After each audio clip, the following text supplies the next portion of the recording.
Good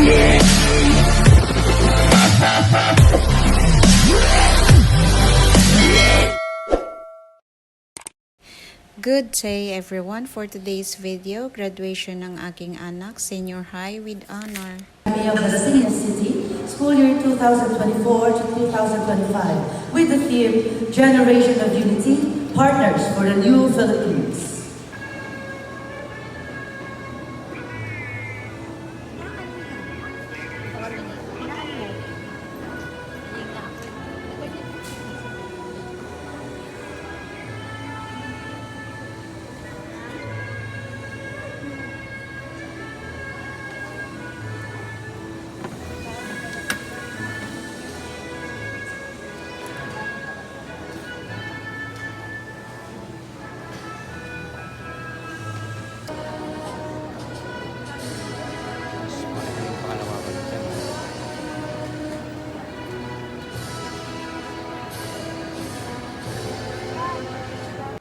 I'm so proud talaga yung aking anak na gagraduate ng senior high na with honor.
Ito naman yung kanilang guest speaker.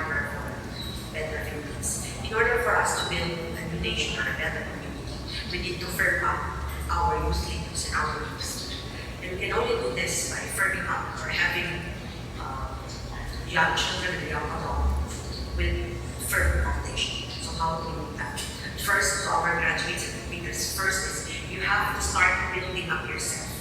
How do you build up yourself? That is by being whole. Ipadalo, buhin muna natin ang ating mga sarili.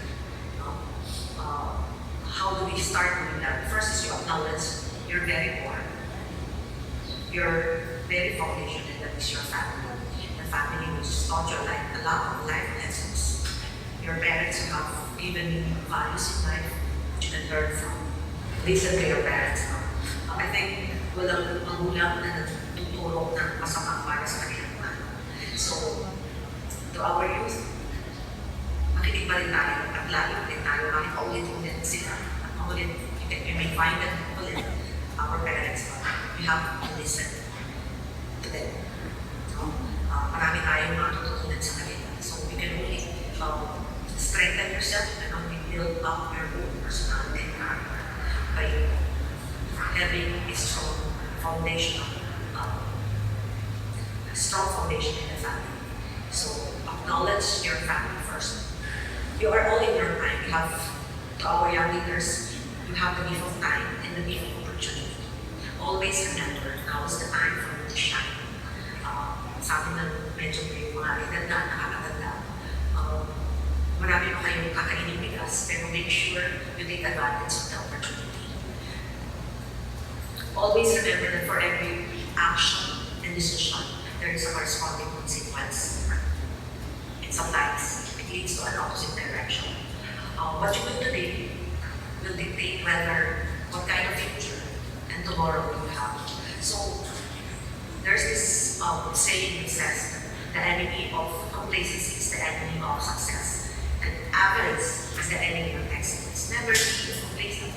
Never be content with being average. No? So hindi pwede na dapat ako na yan. kahit paano, always remember dapat when you work. Make sure you don't settle for ordinary. Make sure you go for something far, far higher. So dapat mataas yung pangalan natin. Libre naman yan. So, have a mission. In life, it's better if you have bucket list that you need to accomplish. Make your own bucket list and make sure you have timeline for it. It's not, don't set a limit to what you can do in life. This is a free world, a free country.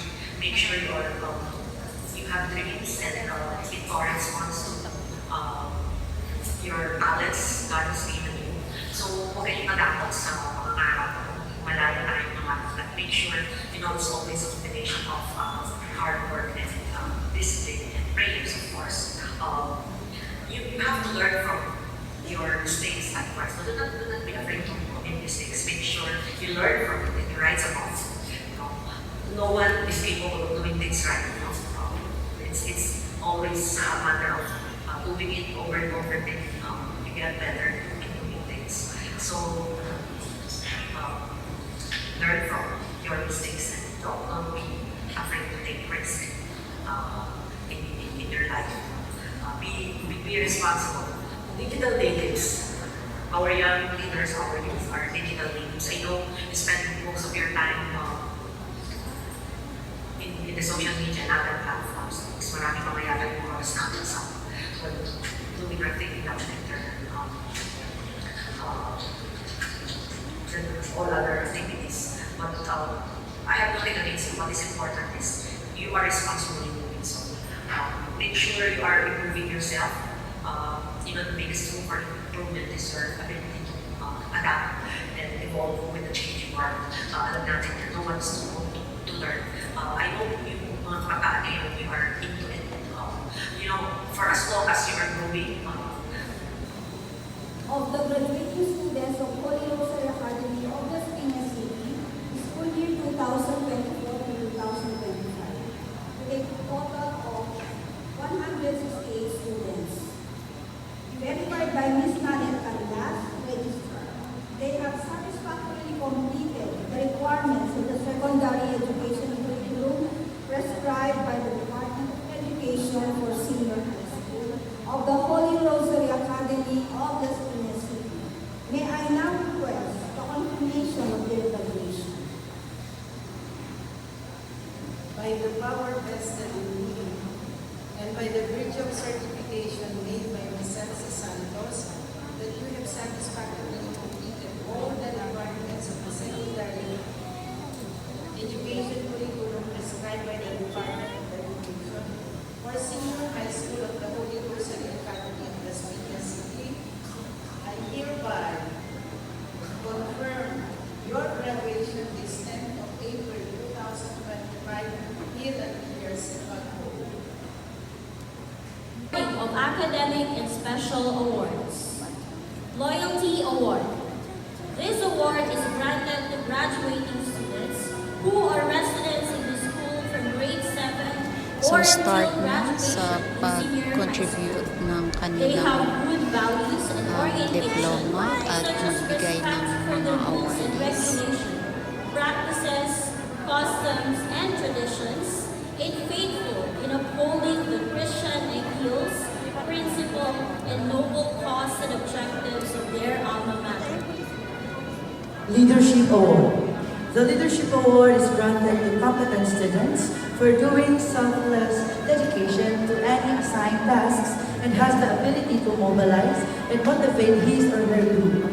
He or she is respectful, respectable, and has good academic records.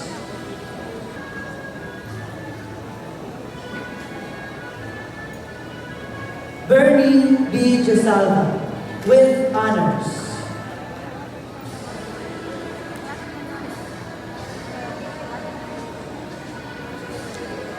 Rainier M. Lunes, with honors. So ready na yung aking anak at yung aking asawa para umakyat sa stage at tanggapin ang kanyang diploma at yung kanyang medal. Very proud talaga yung aking husband na aakyat sa stage para Benedict E. Pacheco, escort sa with kanyang anak honors. at sasabit. So dito tinatawag na yung aking anak para sabitan ng medal. Cyrus Lebron, Geoffrey B. Rugales, with honors. Bumaba na yung stage at aking anak at very alam niya, proud ang kanyang mga dad. Carl Denver V. Zapata, with honors. The principal speaking A warm inspiring welcome and words greetings from to all. Good graduates. afternoon. As I look around, I see happy faces beaming with pride and honor. Because today a family member receives his or her diploma for completing another level of education. And let me extend to every graduating student my heartfelt congratulations. Today is your day. You will fondly remember this moment for the rest of your life. What is sad is that in numerous cases, students fail to appreciate the sacrifices their families endure. So, on this occasion, I enjoin our graduates to acknowledge the heavy burden their parents and guardians have carried on their shoulder over the years. May I invite them, mga anak, to express your proudest gratitude by giving your parents and guardians a big round of applause.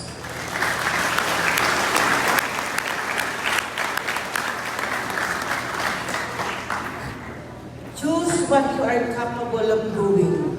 Train well and persevere until you get a certificate or diploma that will guarantee you a profitable job.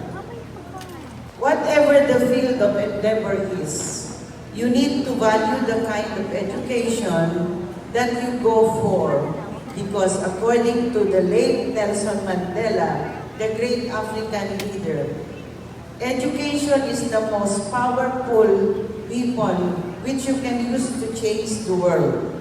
And more realistically, education is the most powerful defense you can use to change yourself. Your family circumstances, and your immediate environment. Find the right exemplars in your community to inspire you. Nasa stage ang aking anak for sign language. Nasa stage yung aking anak para for sign language sa kanilang song.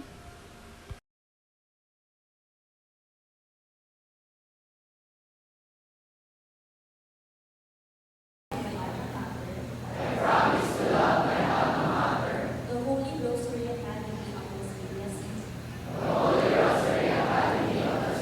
City. And forever be loyal to it. I pledge to faithfully uphold its ideals and principles. I will always strive to live out the wisdom and virtues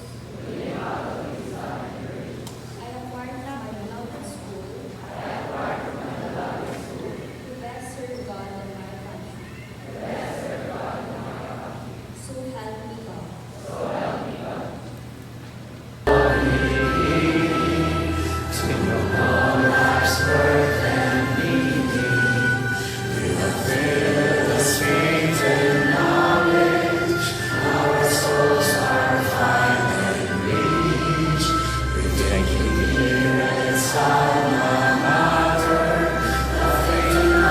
And God bless Bless our God.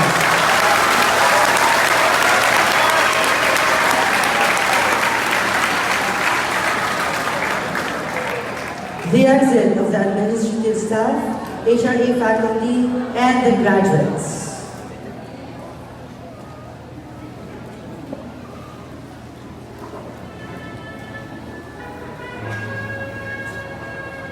Graduates, please take your exit to the left led by your advisor. Parents, please take your exit in the main door after the graduates. Thank you.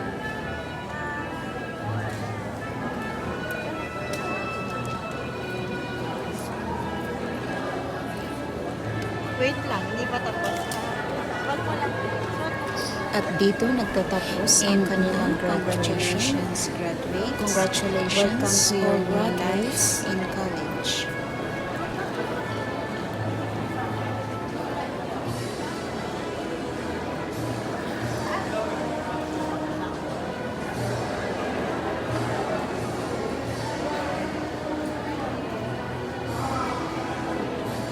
Parents, please take your exit at the main doors after the graduates.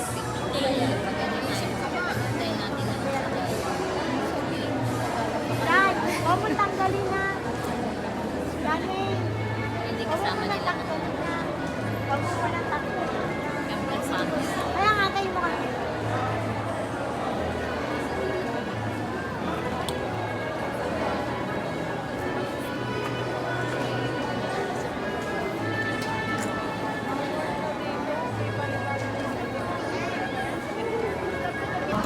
Dumaan muna kami dito sa aming favorite restaurant to celebrate.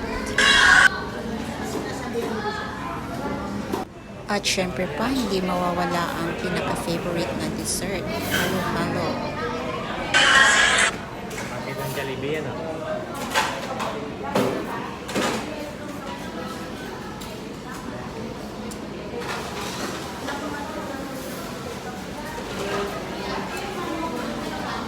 Until here, please like, share, and subscribe to my channel.